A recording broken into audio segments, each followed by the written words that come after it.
Today, we walk through one house, a forgotten stone cottage brought back to life. Every choice you see here was made for a reason: structure, material, climate, comfort. We recreated this home using artificial intelligence purely as a reference. It is not a real property. It exists only to help you see before you build. So watch closely, ask yourself, what would I choose in this same room? And if this journey helps you picture your own home more clearly, stay with us and subscribe. Let's begin.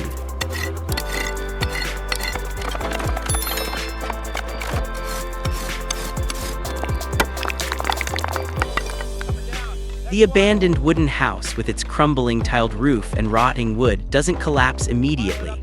It crumbles slowly, one by one. First, workers strip away the broken slate slabs, the invisible protective layer for everything above. Then one by one, charcoal-colored slate slabs are laid back on the roof.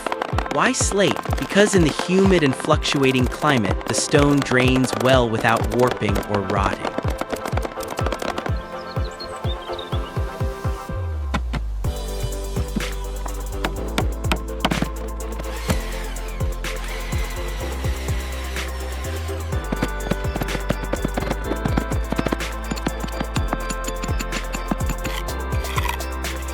The facade is made of moss-covered stone. High-pressure water washes away the moss that has clung to the stone for years. Builders replaster each joint with fresh mortar, then apply a warm, honey-colored paint to the stone. By late afternoon, the walls catch the light and shine, weather-resistant, finally coming back to life.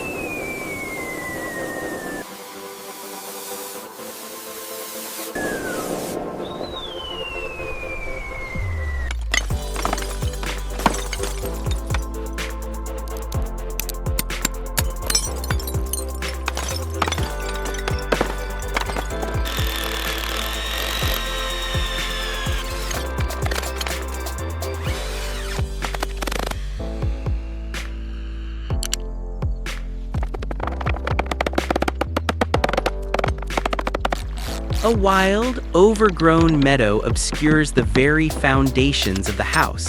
Clearing it is not just a beautification job, but also protects the walls from mold and decay. The old cobblestone path was leveled, and the joints were sanded with fresh sand, a small detail, but one that helps prevent water from pooling near the entrance.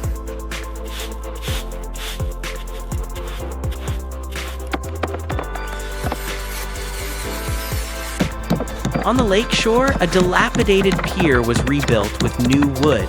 The railings are simple, sturdy, and unpretentious. Around the property, lupin and lavender are planted, their roots holding the soil firmly through the seasons.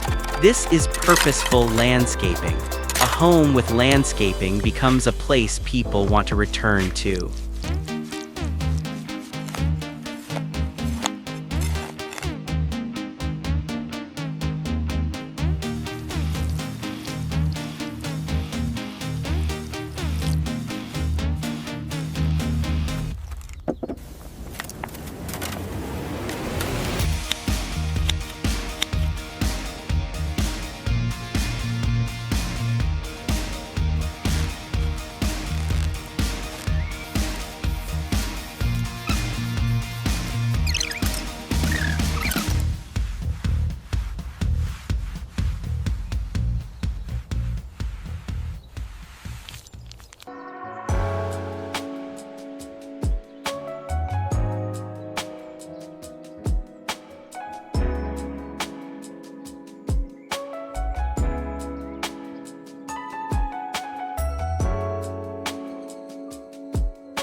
ceiling beams and the fireplace mantle reinforcement. Yeah. It's all detailed here in section 3.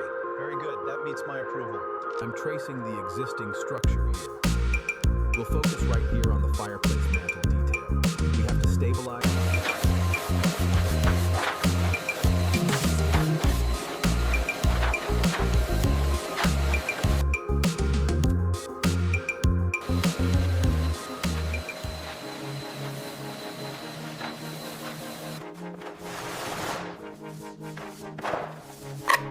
Inside, the living room was originally a space full of cobwebs and peeling paint. The design team chose a warm, ivory white for the checkered ceiling, a color that softens the light rather than reflecting it harshly. The limestone walls were scrubbed clean and then coated with a protective layer, preserving the stone while maintaining its natural texture.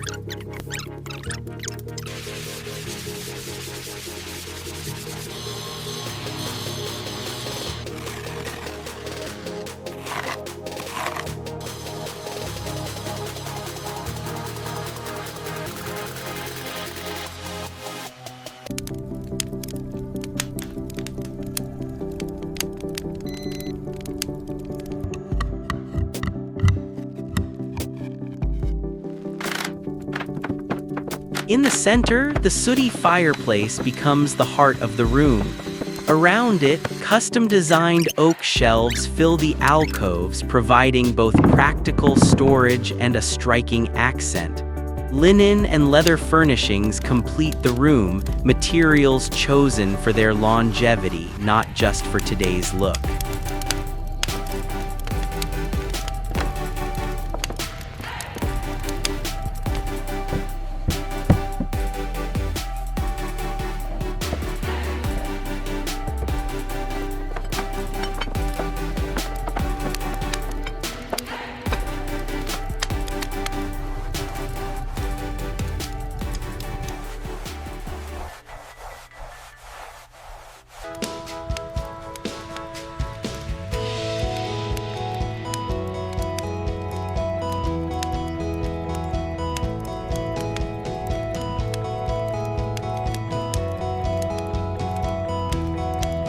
Particularly proud of how the fireplace looks straight out. It's absolutely stunning. The craftsmanship is superb.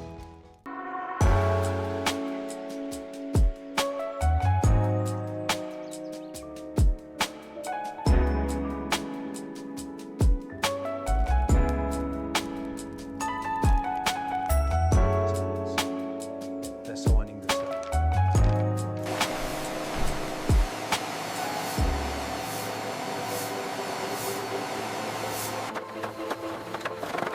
The kitchen tells a different story. Water stains, exposed wiring, a room that has been completely decommissioned. The ceiling is whitewashed, a breathable coating that resists the dampness often found in old stone houses. The exposed wooden beams remain authentic, solid, and unhidden.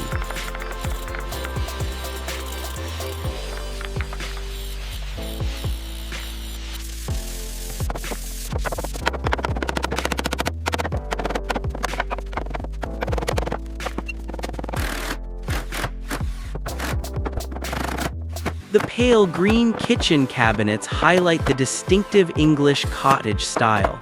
The natural stone countertops are heat-resistant and stain-resistant, while the brass fittings on the farmhouse-style sink add warmth, contrasting with the cool stone.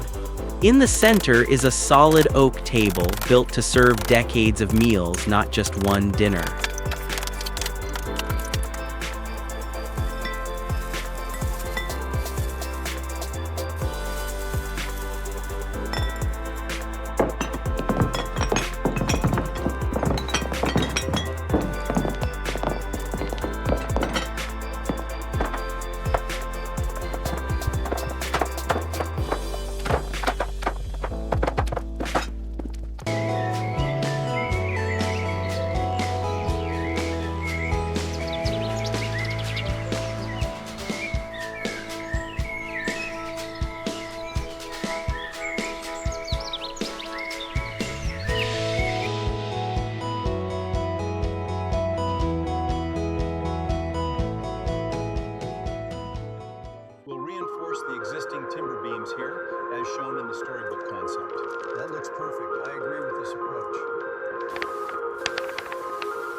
bedroom was previously just damaged beams from water damage and peeling paint. The entire design team pursued a single central idea: warmth. The walls were painted a soft ivory white, the floors a deep oak color. A brass chandelier hung above the intricately carved four-poster bed, and the room was decorated with pale green linen and neutral materials.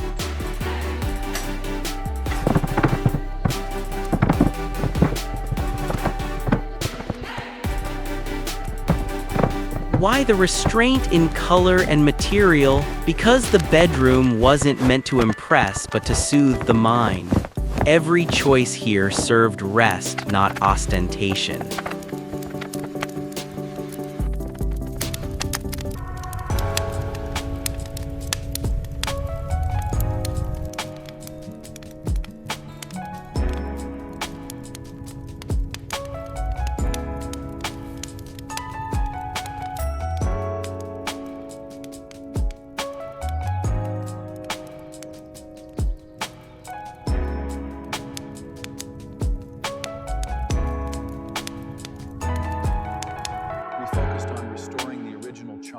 Especially the fireplace mantle. Yeah. It's magnificent, absolutely magnificent work. Thank you.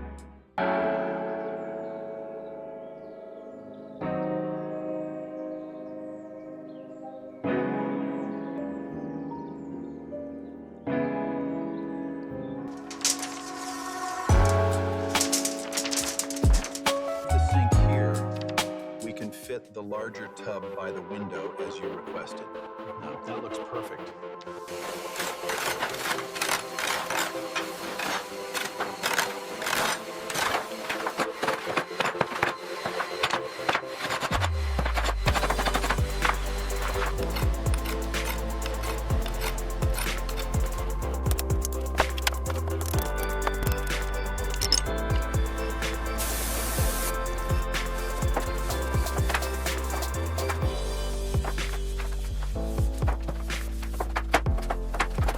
Finally, the bathroom. Broken plumbing, dirty slate, a space that had lost its function. The original stone walls and wooden ceiling remained. They were the framework of the house, and they were preserved. Green ceramic tiles were laid in a checkerboard pattern in the shower area, a modern detail contrasting with the antique stone. The wash basin remains on a rustic wooden cabinet, its brass fittings creating a perfect contrast between old and new.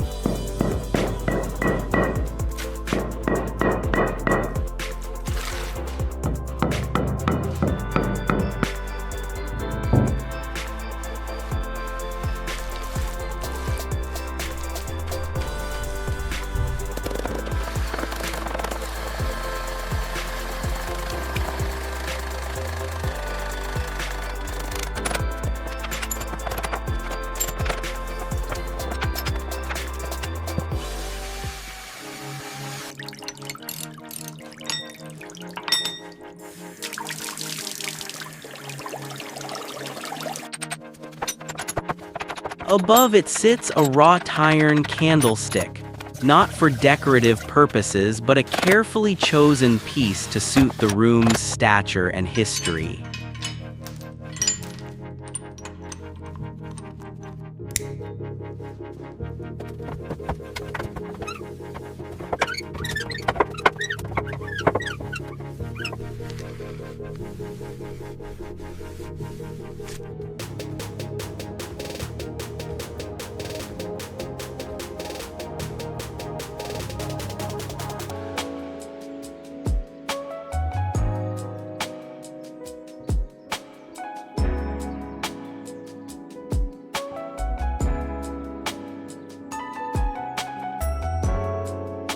This is what renovation truly is. Not simply replacing what is broken, but understanding why it broke and choosing materials that will not fail the same way twice.